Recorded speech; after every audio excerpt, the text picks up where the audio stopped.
The movie opens up with our main character, Hutch Mansell, seemingly injured and being interrogated by two police officers. His hands are cuffed, and it looks like he's committed some crime. Soon, he lights a cigarette and opens up a tuna can for his cat, which comes outside from his jacket. Two officers are sitting across from him, asking him questions. They inquire about his name, and he replies, "Title card." The scene then flashes to the past, and we know that Hutch is an ordinary guy leading a mundane life. He's married to Becca, a successful businesswoman, and they have two children together. Hutch works as an office employee in his father-in-law Eddie's metal fabrication company, but the monotonous work is taking its toll on him. Adding to his troubles, his son Blake shows no respect and barely acknowledges his presence when he comes home from work. In simple words, he treats him like a loser. At home, there is an emotional disconnect between Hutch and his wife Becca. They sleep on opposite sides of the bed, separated by a pillow. Hutch's sense of frustration and loneliness is ever growing. However, there is his daughter Sammy, who loves him a lot and enjoys spending time with him. Hutch is also very sensitive to her and takes good care of Sammy. One night, a dog's barking interrupts their peaceful sleep, alerting Hutch. He gets up to investigate and checks on Sammy, who is sound asleep in her room. As he descends the stairs, he makes a shocking discovery. Two intruders are breaking into their house. Filled with fear and adrenaline, Hutch grabs a golf club for protection and tries to discreetly call for help. Unfortunately, the female intruder notices Hutch making the call and points her gun at him,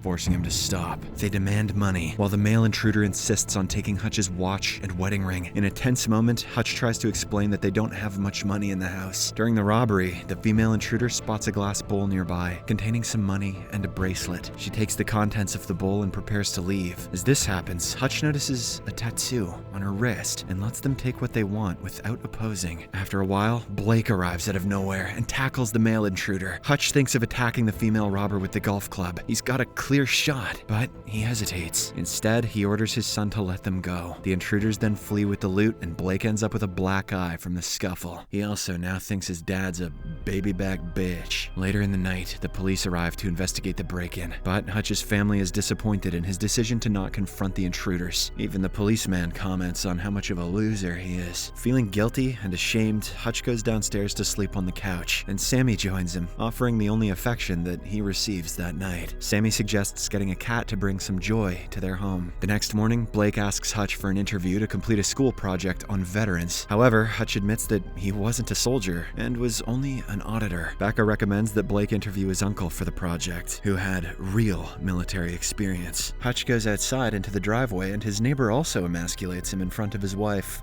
Later at work, Hutch is approached by his brother-in-law Charlie, who belittles him for not being able to confront the intruders. If only Hutch was as much a staple of masculinity as every other man in his community. Charlie also provides Hutch with a gun, suggesting that he use it next time. After the conversation with Charlie, Hutch meets his father-in-law and proposes to buy his entire business. Unfortunately, the old man refuses his offer, suggesting he come with a good price next time. After this, Hutch goes to his office, locks the door, and contacts his adopted brother Harry through a radio. He shares everything that happened during the break-in, explaining why he didn't attack the intruders. He mentions that he realized that they were young, scared, and desperate for a small amount of money. Hutch also reveals that their gun wasn't even loaded, and they were doing all of this due to some compulsion. Harry assures him that he did the right thing and advises against any reckless actions. Hutch also visits his father David at the nursing home, reminiscing about his past self. In the evening, when Hutch returns home, he finds his family getting ready for dinner, but there's a noticeable tension. Blake barely acknowledges his presence and seems angry for not helping him the previous night. However, Becca asks about his day and suggests that he sit in for dinner. On the other hand, Sammy seems quite upset, and when Hutch inquires about it, she mentions that she has lost her kitty cat bracelet, which she kept in the bowl. Hutch then remembers the intruders taking everything that was in the bowl during the break-in, and that's the last straw. Feeling determined to get back what his daughter is looking for, Hutch visits his father and takes his old FBI badge and gun to track down the burglars. After this, he visits a tattoo parlor where some people make fun of him. However, as soon as they notice a tattoo on his wrist, they change their attitude and thank him for his service. They also provide information about a person with a similar tattoo that he is looking for. With this lead, Hutch locates the couple who looted his house and confronts them, urging them to return his watch and Sammy's kitty cat bracelet. "Give me the goddamn kitty cat bracelet, motherfucker!"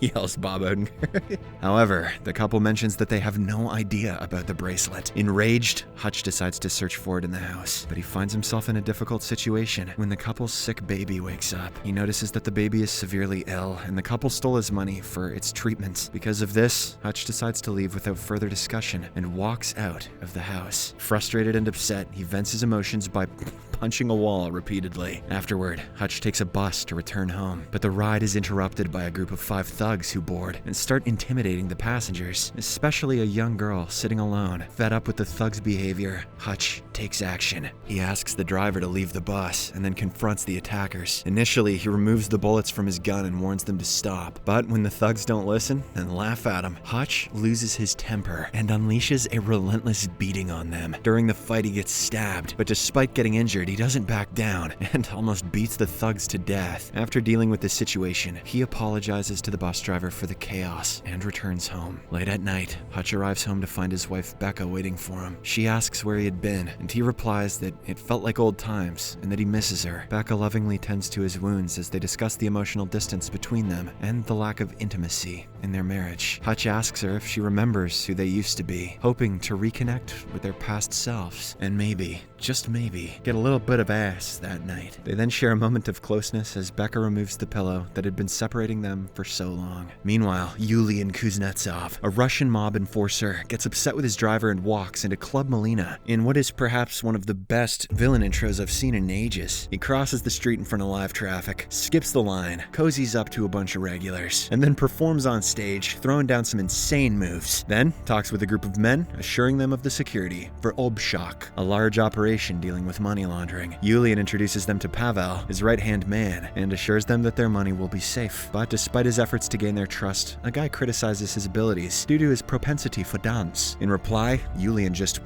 straight up kills one of their associates to prove a point and demonstrate how dangerous he is.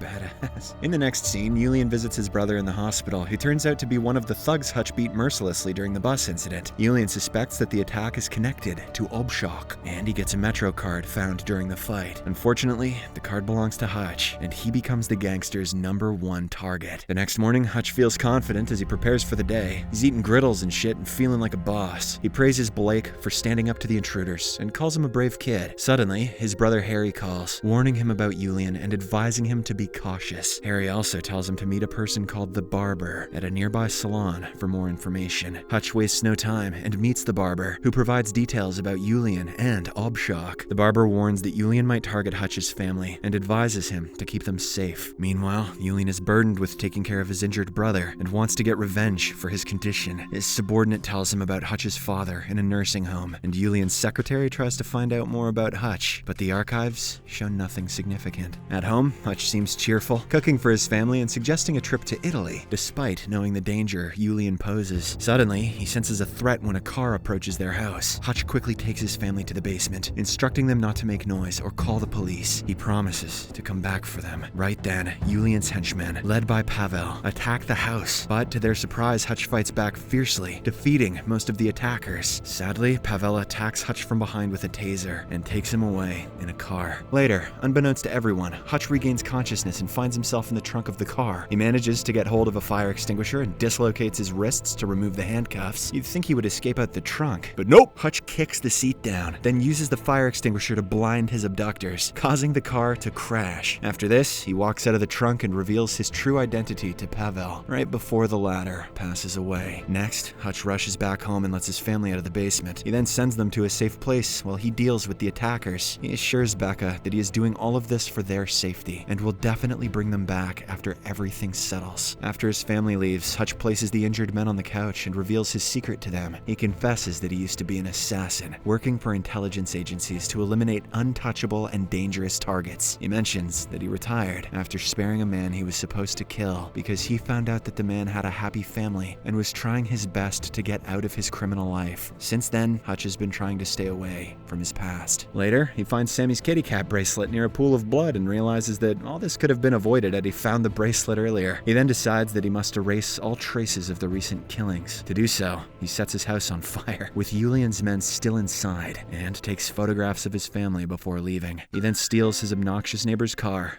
and drives away. On the other hand, two assassins arrive at the nursing home and go straight to Hutch's dad, David's room. But the old man surprisingly takes them both down in a go. Shotgun Pappy, bitch! In the next scene, Hutch visits his father-in-law Eddie and pours a bag of gold bars on his desk, announcing that he's buying the company. Hutch then temporarily closes the factory where he has gathered weapons and ammunition on his desk. He is aware that Julian will not leave him alone and is preparing for the final battle. Harry also contacts Hutch on the radio and he shares his plan with him. Following this, Hutch heads to the location where Julian's men are counting the Obshock money and opens fire on them. After everyone is dead, he sets fire to Julian's valuable artwork and the piles of money. Then he goes to meet Julian and his henchmen at the club. The gangster boss is singing his ass off and is then shocked to see Hutch sitting at a table in the crowd. So he approaches him, but suddenly Hutch reveals an explosive device hidden under his napkin and he holds the detonator. He suggests Julian sit for a table talk and the latter hesitantly agrees. Hutch then tells Julian that everything he had is burnt and now he has two choices: either come after him or take what little remains and flee. Hutch also suggests Julian forget him and live a normal life before leaving the club. Hutch goes to his car and crosses his fingers at the wheel, revealing that he still wants to be a badass, and he's kinda hoping Julian's not done with him. Sure enough, an enraged Julian orders all of his men to go after our hero. Hutch somehow manages to dodge the attack and diverts them to his factory where he has set up his weapons. Unaware that David and Harry are inside the factory to help him, Hutch strategically sets up deadly traps to eliminate the gangsters. To his good luck, Julian's henchmen trigger the traps, and most of them get killed. David and Harry then kill the remaining minions with their impeccable combat skills. However, the notorious Julian manages to land a shot on Harry. Shortly after, when Hutch realizes that they have run out of bullets, he charges at Julian with a bulletproof glass shield, carrying a claymore mine attached to the front. He detonates it strategically as soon as he reaches Julian, killing him instantly. After everything is settled, Hutch calls Becca and leaves a loving message, informing them to return home. The scene then shifts to the scene from the beginning of the movie, where two police officers are interrogating Hutch. Right then, both of the officers get calls from their seniors, who suggest they leave Hutch alone without filing any charges. 3 months later, Hutch and Becca are buying a new house when he receives a call suggesting that his services are still needed for the intelligence agency. Hutch then inquires with the broker if the house has a basement. The movie ends with Harry and David driving in an RV filled with guns, heading to an undisclosed location along the coast. They are well aware that they may need the weapons at any point in their lives. Subscribe for more videos like this, turn on notifications, and leave a like to help the channel out. Thank you for watching.